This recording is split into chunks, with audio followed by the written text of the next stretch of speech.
Je suis le docteur Adam Mbodj, je suis diabétologue à la clinique Médicane. Bon, la clinique Médicane, sa principale activité c'est sur le diabète et chaque année on a la possibilité comme à l'instar du monde, de célébrer la journée mondiale du diabète qui se passe normalement le 14 novembre. Mais nous on a l'habitude quand même par rapport à notre lieu d'implantation de le faire à l'avance, 2 ou 3 jours à l'avance donc habituellement. Donc cette journée mondiale du diabète a toujours un thème principal et cette année c'est comment mieux vivre son diabète. Et la clinique s'inscrit dans ce cadre-là. Donc pour mieux vivre son diabète, il faut d'abord au départ ne pas être diabétique de préférence. C'est pour ça que nous organisons ces journées de dépistage.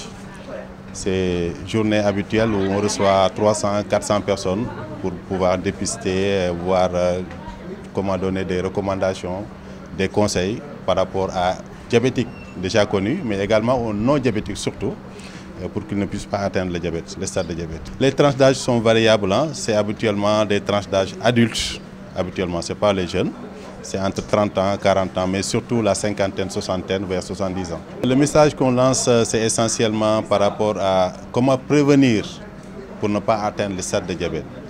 Et la prévention, d'abord pour les personnes à risque, c'est d'avoir des consultations régulières, suivre les recommandations des médecins, mais également pour les personnes qui ne sont pas à risque, c'est de temps en temps quand même d'aller se faire consulter rien que pour dépister, pour ne pas avoir la surprise d'atteindre le stade de diabète. Ce qu'on sait, c'est que le diabète, les taux des personnes atteintes de diabète montent chaque année. Et ça, c'est par rapport à beaucoup de choses. Et la principale cause, bien sûr, c'est l'alimentation, l'inactivité, la sédentarité, comme on dit, le stress. Il y a plein de choses qui font que le diabète peut survenir. Mais habituellement, les taux varient entre 15 à 20% par rapport au dépistage qu'on a l'habitude de faire. Et ces personnes-là seront soit suivies par nous ou suivies par d'autres personnes, mais l'essentiel, c'est quand même ils auront des recommandations, des conseils par rapport au suivi du diabète. La clinique Médicane, l'activité principale, c'est sur le diabète.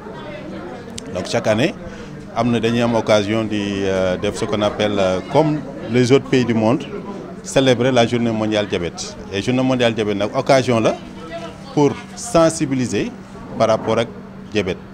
Pour nous qui avons ñi nga xam ne ñi ñëw nañu di dépister leen amaguñ ko ñu wax leen li ñu war a def bu duñ ko am ñi nga xam ne am nañ ko ñu wax leen également yan conseil la ñu mën a jël yan conseil lañ mën a am pour ne pas atteindre le stade de diabète. waaw tranche d'âge bi habituellement ñi gën a ñëw mooy les personnes âgées yi ñi nga xam ne ñi dépassé nañ 30 ans 35 ans 40 50 70 à peu près ñoom ñooy gën a ñëw pour se faire dépister xool ndax am nañu wala amuñu et en ce moment là aussi les conseils dañ leen ko jox. ku am ñu wax la li nga war a def ku amul aussi ñu wax la li nga war a def pour doo ko am. waaw kàddu yi ñu mën a dénk rek mooy que ni diabète dañuy remarquer que ni taux bi day yokk chaque année c'est toujours en grande comment dirais-je taux bi day gën a augmenter rek chaque année et loolu li ko gën a waral mooy suñu façon de vivre la maanaam lekk bi ci la bokk manque de sport bi ci la bokk sédentarité bi stress bi.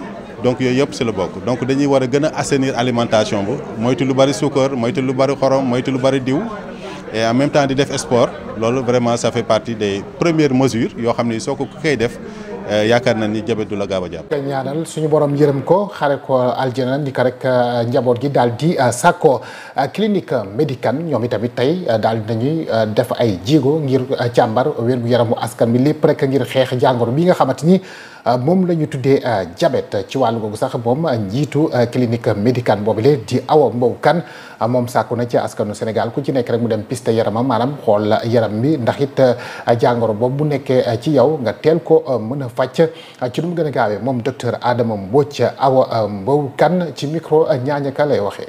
soo ko koy def yaakaar na ni diabète du la gaaw a jàpp. at bu nekk effectivement ñun dañuy organiser journée mondiale du diabète.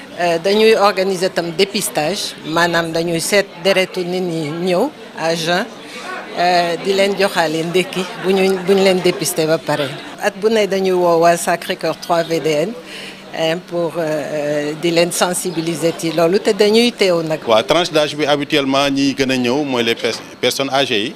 ñi nga xam ne ñii dépassé nañ 30 ans 35 ans 40 50 70 à peu près ñoom ñooy gën a ñëw pour se faire dépister xool ndax am nañu wala amuñu et en ce moment là aussi les conseils dañ leen ko jox ku am ñu wax la li nga war a def ku amul aussi ñu wax la li nga war a def pour doo ko am. kàddu yi ñu mën a dénk rek mooy que ni diabète dañuy remarquer que ni taux bi day yokk chaque année c'est toujours en grande comment dirais-je taux bi day gën a augmenter rek chaque année et loolu li ko gën a waral mooy suñu façon de vivre la maanaam lekk bi ci la bokk manque de sport bi ci la bokk sédentarité bi stress bi.